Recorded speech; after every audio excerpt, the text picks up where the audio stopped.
오늘 하나님의 말씀 우리 같이 나눠볼 텐데요. 오늘은 갈라디아서 5장 22절부터 26절까지의 말씀입니다. 성령의 열매죠. 성령의 열매. 자, 지난 시간에는 육체의 열매에 대해서 우리가 자세히 한번 알아봤었습니다. 아주 이 말씀을 들으시고 여러 성도님들이 계속 반복할 때까지 계속 반복해서 듣고 싶어 하시는 분들이 너무나도 많았던 것 같은데요. 자, 오늘은 더 큰 은혜가 되기를 소망하고 축복합니다. 자, 육체의 열매 총 몇 가지였죠? 15가지. 15가지였습니다. 15가지. 그러니까 4가지의 영역으로 제가 나눠서 설명을 해 드렸습니다.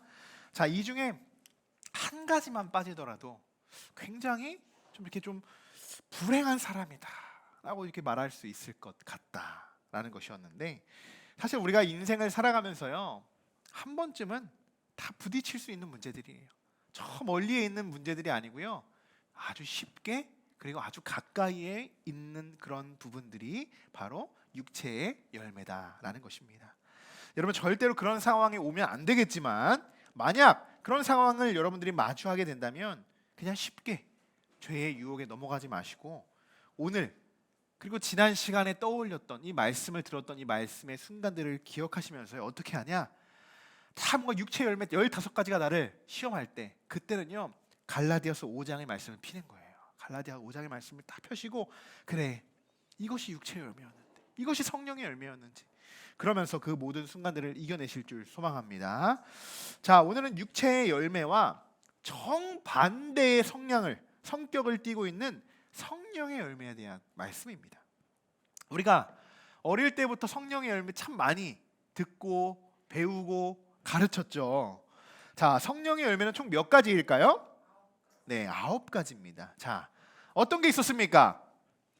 그래서 우리가 말씀을 먼저 한번 읽어보겠습니다. 자, 22절부터 26절까지 한번 읽어보겠습니다. 오직 성령의 열매는 사랑과 희락과 화평과 오래 참음과 자비와 양선과 충성과 온유와 절제니 이 같은 것을 금지할 법이 없느니라. 그리스도 예수의 사람들은 육체와 함께 그 정욕과 탐심을 십자가에 못 박았느니라. 만일 우리가 성령으로 살면 또한 성령으로 행할지니 헛된 영광을 구하여 서로 노엽게 하거나 서로 투기하지 말지니라. 아멘. 성령의 열매는 총 9가지입니다. 자, 여러분, 성령의 열매가 있다는 것은 어떤 의미일까요? 성령의 열매가 있다라는 거. 이미 그 사람은요, 성령의 인도함을 받고 있는 사람이라는 것입니다. 성령의 열매를 맺는 사람은요. 오늘 이 9가지 열매는요, 일반적인 사람들에게 아무나에게 나타나는 특징이 아닙니다. 성령의 인도함을 받은 사람들에게만 나타나는 특징이라는 거예요. 그것을 오늘 우리가 한번 묵상해 보고자 하는 것입니다. 사실 우리가 성령의 열매 9가지가 있고, 또 그게 어떤 것들인지는 알죠? 막 우리 어릴 때도 막 붙여놓고 막 그랬잖아요. 예쁘게 종이도 오려가지고, 저도 그런 기억이 있어요. 교회 학교 다니면서 그런 기억들이 있는데, 그러면서 한 가지씩 그 한 가지를 놓고 그것이 어떠한 의미에서 이 성령의 열매인지는 사실 교회에서 그렇게 자세히 알려주진 않아요. 그냥 성령의 열매 9가지, 사랑과 화평과 온유와 오래 참음과 자비와 양선과 충성과, 이거 외우면 밥 먹을 수 있어, 이것만 우리가 기억하고 이렇게 주입식 교육을 시킬 때가 너무나도 많습니다. 자, 그래서 오늘은 9가지 열매가 어떤 의미를 담고 있는지 깊이 나누면 오늘 12시가 넘어도 안 끝날 것 같아가지고 한번 이렇게 탁 축약해서 말씀을 나눠보려고 하는데요. 여러분, 팀 켈러 목사 아십니까? 팀 켈러 목사? 모르면 하시오를 안 드시는 분이죠. 팀 켈러 목사, 우리 하시오에도 늘 그분의 365 캘린더로 우리가 말씀을 이어가고 있는데요. 팀 켈러 목사가요, 이 갈라디아서 책을 냈어요. 이렇게 잘 정리해서. 그래서 제가 그것을 많이 또 빗대어서 참고해서 말씀을 준비하고 있는데, 팀 켈러 목사가 성령의 열매 9가지를요 이렇게 정리했어요. 잘 보이진 않으시겠지만 나중에 집에 가셔서 핸드폰으로 이렇게 보시면 잘 보이실 겁니다. 제가 오늘 하나씩 읽어드리려고 해요. 사랑, 이 사랑인데 많죠. 사랑의 종류가요. 근데 여기서 말하는 사랑은 어떤 사랑이에요? 아가페 사랑이에요. 아가페 사랑. 혹시 잘 보이시나요? 한번 같이 읽어볼까요? 사랑, 남을 섬기되 자신에게 돌아올 이득 때문이 아니라 상대의 고유한 가치와 유익을 위해 섬기는 것. 자, 이렇게 정리를 했어요. 자, 희락, 이것은 기쁨을 뜻하는 거예요. 기쁨. 같이 읽어보겠습니다. 하나님을 기뻐하되 순전히 그분 자신의 아름다움과 가치로 인해 기뻐하는 마음. 네. 사랑은 알겠는데 희락에 대해서 이렇게까지 참조를 쭉 한 문장으로 정리하는 걸 읽어보니까 아, 희락이 어떤 거구나라는 거 좀 아시겠죠? 이해가 되시겠죠? 자, 화평입니다. 화평은 평온, 평화 이것을 나타내고 있는 거예요. 같이 읽겠습니다. 자신을 의지하지 않고 하나님의 지혜와 주관하심에 의지하여 당당하다는 뜻. 네. 자, 오래 참은 인내죠. 인내. 읽어보겠습니다. 폭발하거나 싸우지 않고 곤경에 직경하는 능력. 자, 자비, 친절함. 같이 읽어보겠습니다. 자신의 약한 모습을 보이면서까지 남을 실제로 섬기는 능력. 네. 예수님이 그러셨죠. 예수님이. 자, 그리고 양선입니다. 진실하다, 사기꾼이나 위선자가 아니라 어떤 상황에서나 한결같은 사람. 네. 그다음 충성이죠. 믿음이죠. 같이 읽습니다. 성실하고 충직하고 용감하다. 용감하다. 자, 그다음 온유입니다. 온화, 부드러움. 온유는 곧 겸손이다. 자, 마지막 절제, 제어입니다. 같이 읽어보겠습니다. 급한 일보다 중요한 일에 매진하는 능력이다. 아멘. 자, 이 9가지를 우리가 쭉 살펴봤어요. 아주 간략하겠지만, 자, 여러분들은 지금 9가지 중에 몇 가지의 성령의 열매를 맺고 계십니까? 가지고 계신 것 같아요. 몇 가지 정도. 또 제가 또 질문을 하면 또 시험 드실 수 있으니까 물어보지는 않겠습니다. 한번 여러분 스스로가 한번 세워보세요. 아, 나는 몇 가지 정도가 있는 것 같나. 자, 완벽하지 않아도 괜찮습니다, 여러분. 완벽하지 않아도 괜찮습니다. 9가지가요. 그리고 다 두드러질 수가 없어요. 예수님이 아니면 불가능해요. 어떻게 보면 두드러질 수가 없어요. 자, 그러면 반대로요. 여러분들에게, 나에게 이 중에 이 9가지 중에 정말 나는 이 열매를 맺고 싶어. 이것만은 내가 맺었으면 좋겠어. 나는 이 9가지 중에 어떤 열매가 있나요? 이걸 그래도 한번 물어볼 수 있을 것 같은데. 네. 가장 필요한 열매는 어떤 것일까? 나에게 어떠한 것일까? 요즘에는 그런 것 같아요. 저는 오래 참음. 네. 네. 왜 웃으시는지는 저도 이해가 갑니다. 네. 폭발하거나 싸우지 않고 공경에 직면하는 능력. 네. 유춘기라고 하나요? 네. 폭발하지 않고 인내할 수 있는. 또 부모가 되는 과정 중 하나겠죠. 이렇게 우리가 하나씩 적용해 보면서 아, 이것이 나에게 지금 가장 필요한 열매가 되겠구나라고 여러분 스스로도 느껴지실 줄 믿습니다. 자, 여러분, 사실 오늘 말씀의 중요한 부분은요, 성령의 열매가 아닙니다. 뭐지라고 하시는 분이 있어요. 오늘 뭐지? 설교 제목도 성령의 열매라고 했는데, 자, 성령의 열매가 그 자체가 중요하지 않다라는 것은 아니에요. 물론 그것이 핵심입니다. 그런데 분명히 중요한 부분이기도 하지만요. 제 말은 이런 뜻입니다. 우리가 오늘 말씀을 묵상하면서 더 크게 넓게 봐야 하는 부분이 있다는 거예요. 그게 뭐냐면요. 바울은 지금 갈라디아 교인들에게 그들의 어떤 갈라디아 교인들과 또 지금 그들을 적대시하는 율법주의자들이 있죠. 지금 유대주의자들이 그들을 지금 공격하고 있어요. 거짓 복음으로 그들을 회방 놓고 있단 말이에요. 그들에게 그 상황 가운데 지금 왜 이 9가지의 열매를 그들에게 이야기하고 있을까? 이것에 대해서 우리가 한번 꼭 집어보고 넘어가야 됩니다. 꼭. 여러분, 그렇지 않아요? 매번 우리는 갈라디아서 말씀 5장, 그것도 육체의 열매가 아닌 성령의 열매만 쏙 빼서 스피처들이 설교하고 또 아이들을 가르치고 그랬습니다. 그래서 9가지는요, 우리가 한 번에 외우진 못해도 그 9가지를 놓고 딱 제시해주면 어때요? 아, 그래, 성령의 열매 이거였지 이렇게 생각해요. 그런데 그 성령의 열매가 왜 말씀에 앞뒤 문맥이 어떠한 배경인지도 모르고 그냥 성령의 열매만 외우는 거예요. 그렇게 여러분 공부하지 않으셨어요? 그냥 사랑과 희락과 평화예요. 그게 성령의 열매인 거예요. 지금 이 배경, 왜 바울이 성령의 열매를 이야기하고 있는지는 우리가 생각하지 못한다는 거예요. 그것을 우리가 살펴봐야 됩니다. 그것을 살펴보는 게 강해 설교예요. 여러분, 갈라디아서의 말씀이 어떤 말씀인가요? 지금 율법주의자들의 위험에 지금 굉장히 많이 노출되어 있어요. 바울이 떠난 이후에 그 갈라디아에 정말 이 못된, 어떻게 보면 못된 율법주의자들이 지금 갈라디아 교인들을 회방 놓고 있다는 거예요. 그런 상황 속에서 바울이 갈라디아 교인들에게 지금 서신을 보내는 그 서신이 갈라디아서인 거예요. 지금 이 말씀이요. 바울은 율법주의자들을 경계하고 거짓 복음을 믿지 말라. 할례 절대 하면 안 된다. 그렇게 수도 없이 1장부터 4절까지 그들의 귀가 닳고 닳도록 그들에게 강조하고 그 위험성에 대해서 이야기했습니다. 그렇죠? 우리가 지난 시간 계속 그걸 살펴본 거예요. 그런데 여러분, 지금 바울이 쓴 이 편지, 이 서신을요, 갈라디아 교인들만 읽게 될까요? 아니에요. 다 함께 봅니다. 다 함께. 그러면 그 편지가, 그 서신이 돌고 돌아서요, 어디까지 들어가냐? 유대주의자들, 그들과 함께 지금 그 갈라디아 교인들을 회방 놓고 있는 그 유대주의자들도요, 그 편지를 읽게 된다는 거예요. 바울이 뭐라고 썼는지 얼마나 궁금하겠어요. 당연히 그것을 찾아 어떻게 보면 강탈해서까지 그것을 읽게 할 것입니다. 분명 그들은요, 그랬을 거예요. 바울은 그들에게도 분명 경계 대상이었기 때문입니다. 율법주의자들이요, 이 서신을 읽고 뭐라고 했을 것 같아요, 여러분? 아, 그렇구나. 아, 그렇구나. 성령의 열매. 아, 그렇구나.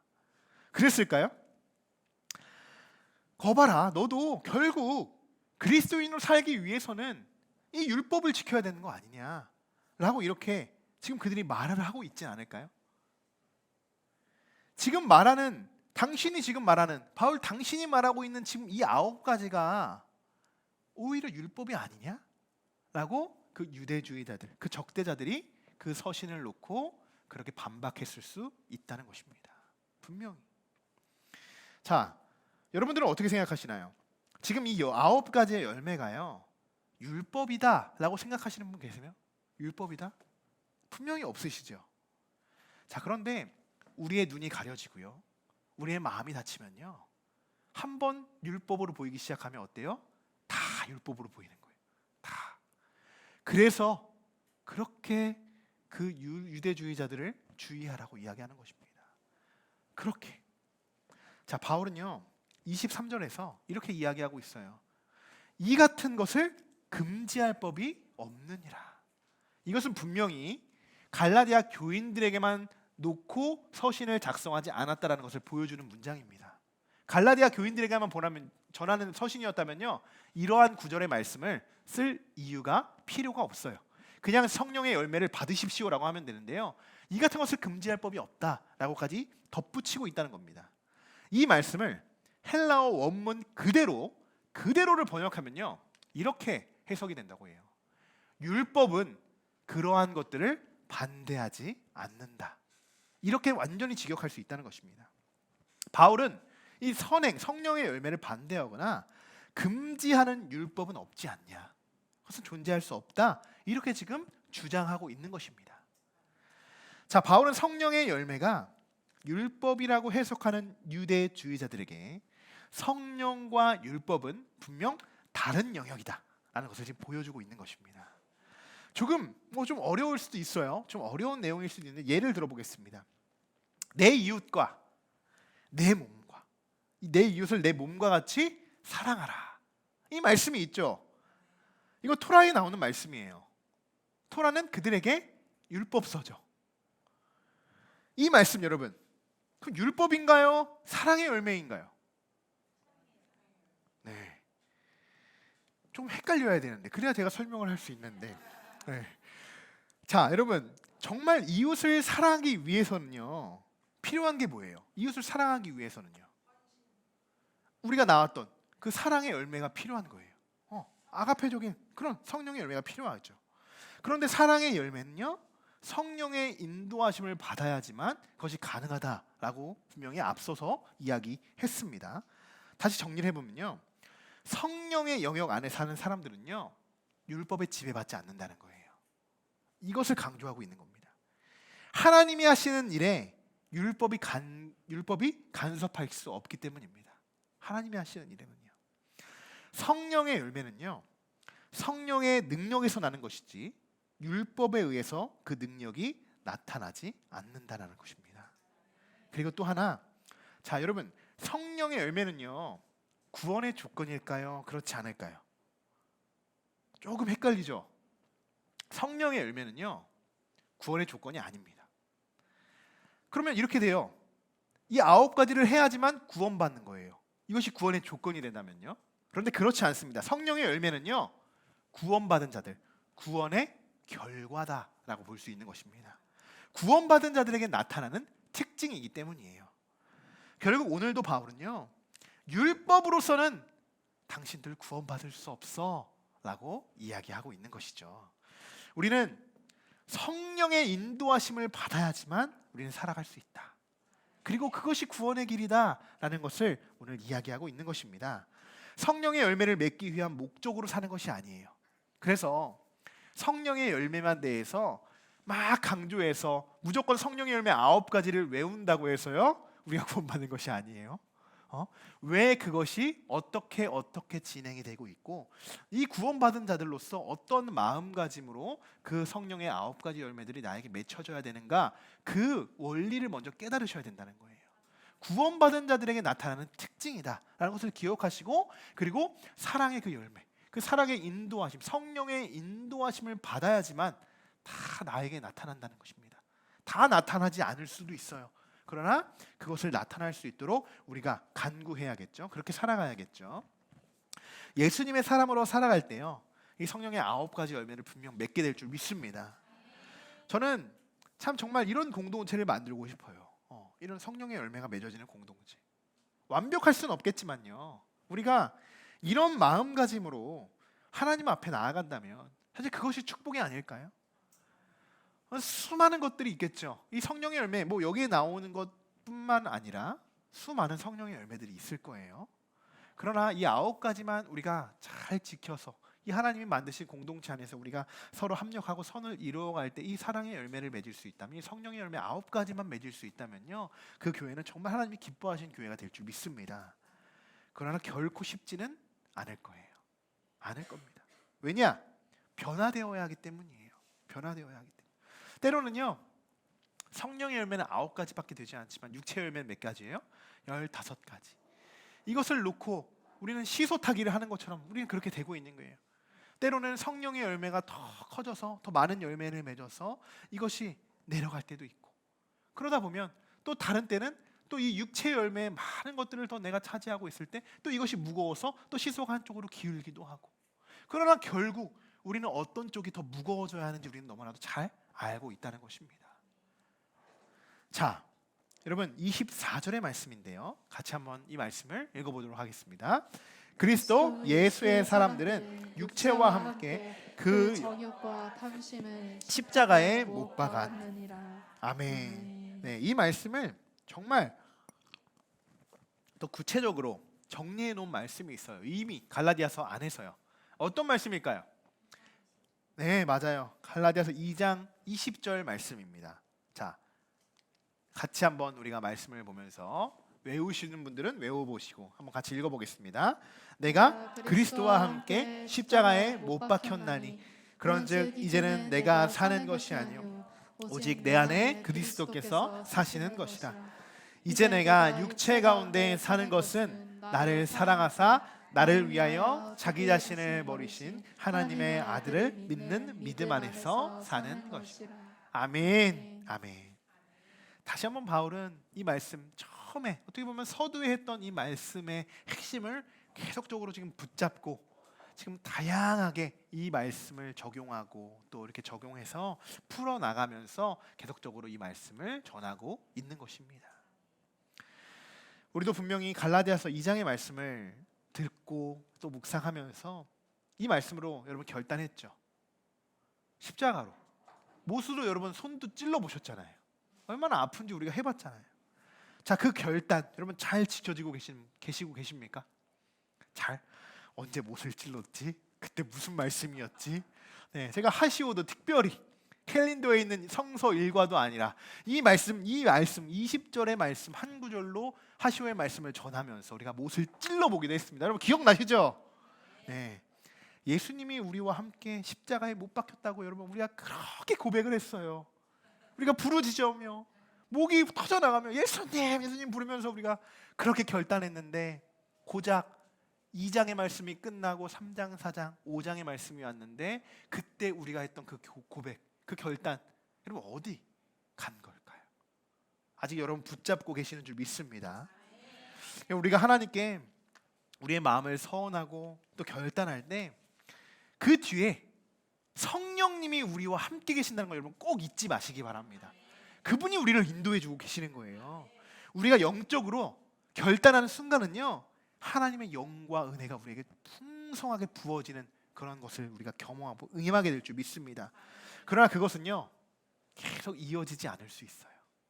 내가 잘못된 방향으로 가게 되는 순간 그 은혜가 끊어지게 됩니다. 그 은혜가, 그 끈을 계속 이어줄 수 있는 게 바로 여러분 안에 거하고 계시는 성령님이십니다. 성령님. 그래서 바울도 성령의 인도함에 따라서 여러분 가셔야 됩니다. 성령의 인도함 받아야 됩니다 라고 계속적으로 강조하고 있는 겁니다. 자, 한번 우리 따라해 보겠습니다. 만일 우리가 성령으로 살면 또한 성령으로 행할지니. 또한 성령으로 행할지니. 아멘. 아멘. 자, 우리 옆 사람에게도 한번 물어봅시다. 성령으로 살아가고 계시죠? 라고 한번 물어볼까요? 성령으로 살아가고 계시죠? 네. 네. 우리는 성령의 인도함으로 우리가 살아가야 하는 자들인 줄 믿습니다. 그래야 성령의 열매도 맺을 수 있는 거예요. 성령의 열매도. 성령의 열매 9가지만 무조건 외우고 있다고 해서요 그 성령의 열매가 나에게 맺어지는 게 아닙니다. 성령의 인도함을 받아야 성령의 열매가 맺어지는 것입니다. 육체의 열매가 정욕과 탐심을 아직도 십자가에 못 박고 계시지 못하신 분들이 혹여나 계십니까? 그렇다면 다시 한번 오늘 이 말씀으로 결단하시고 육체의 모든 열매들을 하나님 앞에 내려놓으시길 바랍니다. 그리하여 하나님께서 성령의 도우심으로 여러분들의 마음을 변화시켜 주실 줄 믿습니다. 자, 마지막으로 바울은 갈라디아 교인들에게 이렇게 권면을 한다는 거예요. 같이 읽어볼까요? 헛된 영광을 구하여 서로 노엽게 하거나 서로 투기하지 말지니라. 아멘. 자, 헛된 영광을 구한다.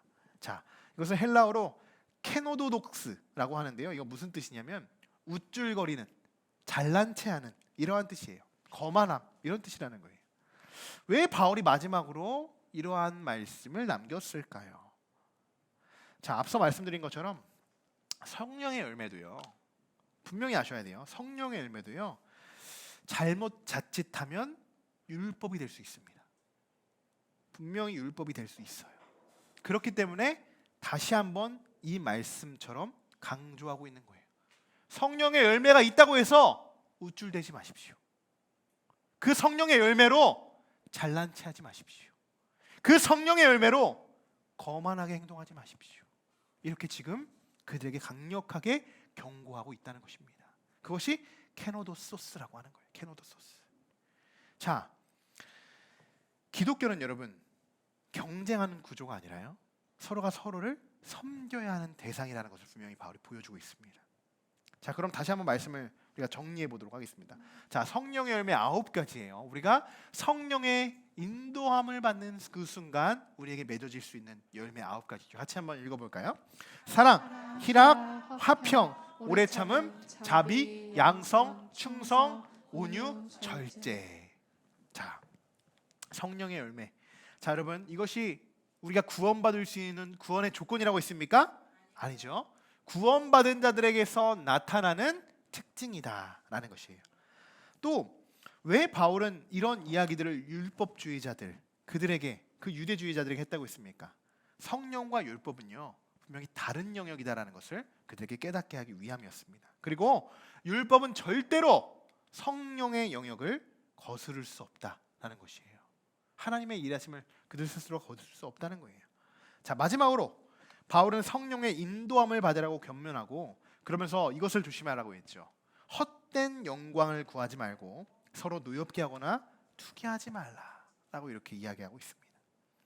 자, 여러분, 오늘 이 시간에도요, 지금 이 순간에도 하나님의 성령의 열매가 여러분들에게 맺어지기를 주님의 이름으로 간절히 축원합니다. 정말 맺어지시길 소망합니다. 여러분은 구원받은 하나님의 자녀이고 육체의 정욕을 십자가에 못 박은 예수님의 사람이에요. 예수님의 사람. 성령님이 여러분들을, 그리고 저를, 우리 모두를 인도해 주실 줄 믿습니다. 사랑, 희락, 화평, 오래 참음, 자비, 양성, 충성, 온유, 절제가 여러분들에게 충만하게 임하게 되기를 주님의 이름으로 간절히 축원합니다.